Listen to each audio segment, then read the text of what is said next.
One of the most common conversations you find in just about any business, product, or service is that of profitability.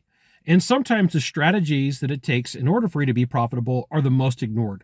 So what does this have to do with you raising your prices and having the ability to have tough conversations? And why does it matter? This is a fantastic question. I'm Scott Sylvan coming to you live from Sacramento, California on a perfect day to talk about business, growth, opportunity, profitability, and a fantastic day to talk about you for consulting secrets. So as an advisor, as a consultant, it is very common to have conversations about how profitable a company is. And sometimes it'll come across and say, hey, Scott, I wish we were more profitable. I wish we would retain more money. And so the next part of that is, when's the last time you raised your prices? And it's not uncommon for a business owner to say 2, 3, or 4 years. And so my answer typically is this. Do you know what average inflation is year over year historically, not just in the last couple of years? And most of the time people will guess, but the average is somewhere around 3.6, 3.7%. So for every $100 that your product is, the next year should be $103 or $104. And then the next year should be $109. And so if you're not keeping up with just the cost of inflation alone, you're losing money and you're losing profitability. So you're like, Scott, I get it. How do I solve this? All right.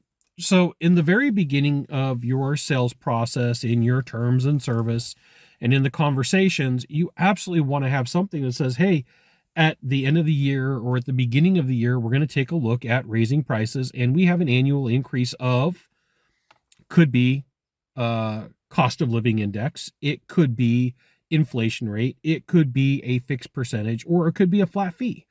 But if you're not taking a look and saying, hey, we're going to raise our prices every single year, or at least every other year, you're missing the opportunity. Now, I want to give you fair warning.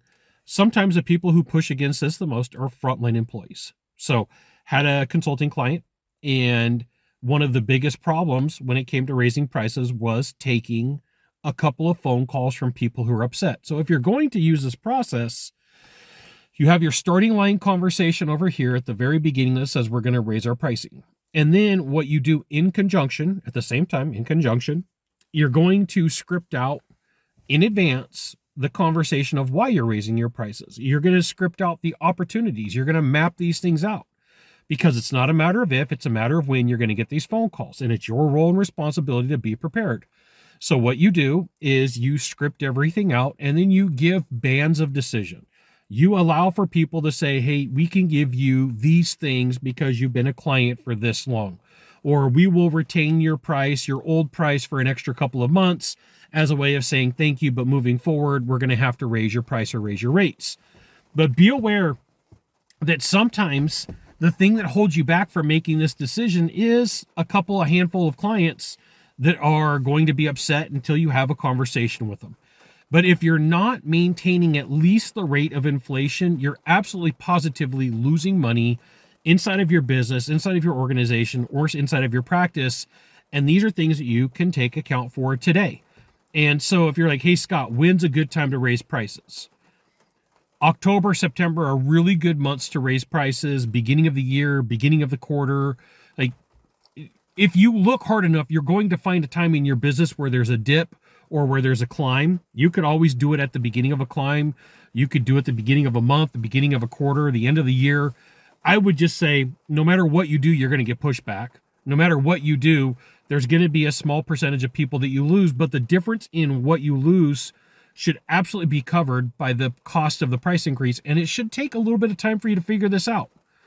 So if I'm saying cost of inflation is 3.7% per year, I would take at least minimum 4.5% times whatever your price, your investment is, and get to your answer. So if it's $100, next year it'd be $104.50, whatever that works out to for you.